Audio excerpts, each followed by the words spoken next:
নতুন বছরের ১ম দিনে আমার একটা ভালো লাগার কথা শেয়ার করতে চলে এলাম। আমার রান্নাবান্না শেষ। হঠাৎ আমার কাছে একটা ফোন আ বলছে, "দিদি ভালো আছি?"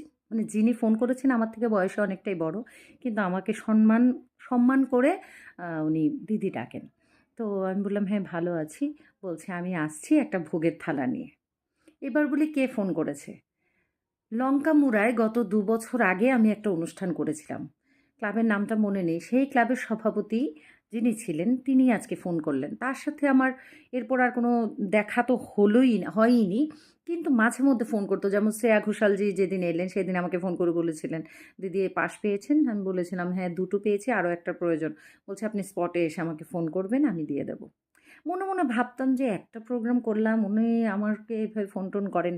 তো যাই হোক, আজকে আবার উনি এসে দিয়ে গেলেন। তো এবার প্রসাদটা আমাকে দিয়েছে বলে ওনাকে ভালো বলছি এমনটা নয়। আসলে মানুষটা খুব ভালো।